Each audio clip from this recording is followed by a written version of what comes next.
हत्या बंद करो, बंद करो, बंद करो। गौ तस्करी बंद करो, बंद करो, बंद करो। एसडीएम साहब होश में आओ, होश में आओ, होश में आओ। कलेक्टर साहब होश में आओ। आखिर कब तक, आखिर कब तक ये ऐसे ही आपको होश में लाने के लिए आंदोलन करते रहेंगे और आप बेखौफ होकर कुंभकर्णी नींद सोते रहेंगे। ये युवा देश का भविष्य हैं, लेकिन आपकी कामचोरी के चलते, आपकी निष्क्रियता के चलते, आपकी लापरवाही के चलते इन्हें सड़क पर उतरकर आंदोलन करना पड़ रहा है। गौ को एक तरफ आप माता बोलते हैं, कहते हैं कि सुबह रोटी खिलाने से पुण्य मिलता है, चरण स्पर्श करते हैं, लेकिन जब कोई गौ माता आपको घायल सड़क पर नजर आती है तो आप उसे उठाने नहीं जाते हैं।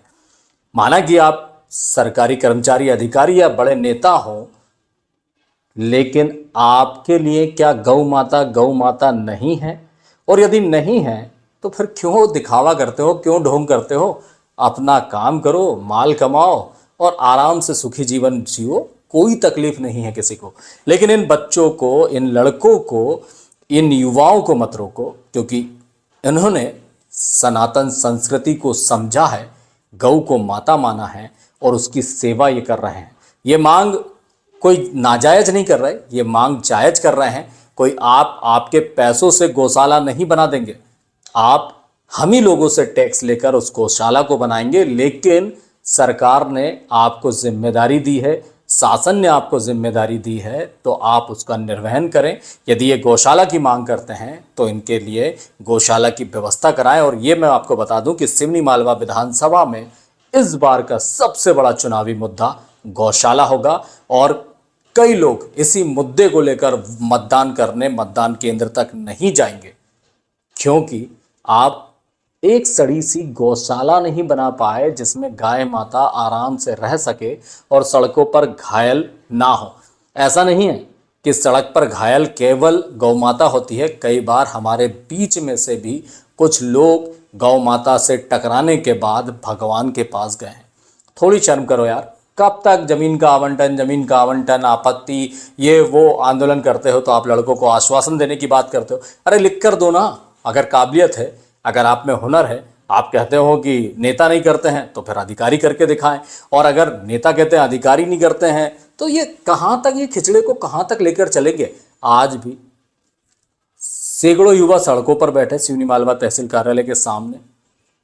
सूरज मिश्रा, नरेंद्र रघुवंशी, दीपक बाबा, कन्हैया बाथा और भी बहुत सारे युवाओं ने इस मुद्दे को उठाया, और इस मुद्दे को उठाने के लिए मैं उनकी दिल से तारीफ करता हूं, सभी युवाओं की। और मैं तो ये कहता हूं कि आप कंटिन्यू आंदोलन करें जब तक कि सिवनी मालवा विधानसभा में गौशाला ना बन जाए। और इसके लिए आंदोलन में अगर विपक्ष योगदान देना चाहें तो वो भी दे सकता है, और अगर सत्तारूढ़ पार्टी के लोग भी योगदान देना चाहें तो वो भी सड़कों पर उतरकर मांग कर सकते हैं। इसमें आपकी पार्टी की बदनामी नहीं होगी। जो आप ये सोचते हैं कि पार्टी के खिलाफ जाकर आंदोलन करेंगे तो पार्टी की बदनामी होगी, आपकी पार्टी की तो बदनामी ऑलरेडी हो रही है कि आप हिंदू धर्म को लेकर, हिंदूवाद को लेकर अपनी सरकार बना रहे हैं और गौशाला नहीं बना पा रहे हैं। भाई क्या क्या कर रहे हो तुम? नर्मदा मैया नहीं बचा पा रहे हो, गौशाला नहीं बना पा रहे हो, गाय माता नहीं बचा पा रहे हो, तो क्या कर रहे हो आप? सड़क, नाली और ये सारे विकास कार्य भी करते रहे, मना नहीं है, उनकी भी जरूरत है, लेकिन ये भी जरूरत है, गाय हमारी माता है, समझो यार। कब तक आश्वासन पे आश्वासन सुनते रहेंगे? अधिकारी आप ले आते हो, 4 महीने 8 महीने बाद उनका ट्रांसफर कर देते हो। वो समझ ही नहीं पाते हैं कि आखिर कल्चर क्या है, यहाँ प्रमुख मांगे क्या हैं। बस बातें करा लो बड़ी बड़ी, और बाकी तो आप समझदार हैं। तो बस मैं यही कहूँगा कि घर से निकले, 181 पर शिकायत करें कि हमारे शहर में गौशाला नहीं है, जिसके कारण आए दिन दुर्घटनाएं हो रही हैं, और नगर पालिका या प्रशासन और बाकी लोग इस तरफ ध्यान बिल्कुल भी नहीं दे रहे हैं। मैं किसी की शिकायत करने में भरोसा नहीं करता हूं, लेकिन अगर सुधार के लिए सभी को एक होना हो और सभी अपनी गाय माता को माता मानते हैं, तो जब भी अब आंदोलन हो तो रुकें, उनका समर्थन करें और इस मांग को ऊपर तक पहुंचाने में योगदान दें। जिस तरह से भी आप योगदान दें और मैं आज आपको बता रहा हूं कि ये जो लड़के आंदोलन करते हैं, इनका भी परिवार है, इनका भी रोजगार है, लेकिन फिर भी ये गाय माता को माता मानते हैं, इसलिए सड़कों पर उतरकर आंदोलन करते हैं। इनका उद्देश्य कोई राजनीति करना नहीं है। इनमें से ऐसे कोई लड़के नहीं हैं जो कि राजनीति करने के लिए वहाँ मैदान में आए। वर्षों से ये काम करते आ रहे हैं और एक दूसरे को देखकर करते रहेंगे।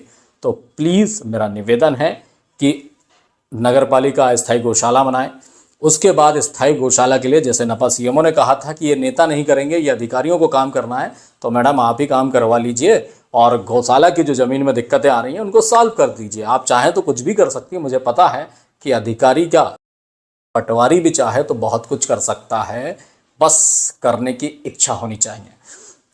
तो ज़्यादा कुछ मैं कहना नहीं चाहूँगा, बस इतना ही कहना चाहूँगा कि गाय हमारी माता है और उसके लिए हम सड़क पर भी उतरेंगे, आंदोलन भी करेंगे और जो बन पड़ेगा वो करेंगे।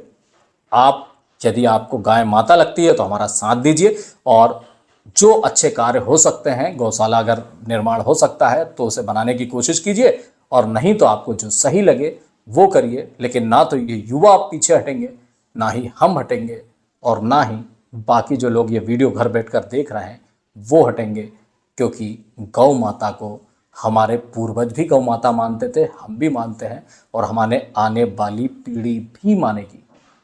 तो प्लीज़ फालतू बातें बंद करिए और काम करिए, जिससे कि गौशाला का निर्माण जल्दी हो सके और सड़कों पर बैठी जो गौ माता है उसे सुरक्षित स्थान पर भेजिए, जिससे गौ माता की भी जान बचे और आप हमारे और हमारे शहर के और हमारे जो भी गांव के हैं उन लोगों की भी जान बचे जो दुर्घटना में कई बार भगवान के पास चले जाते हैं।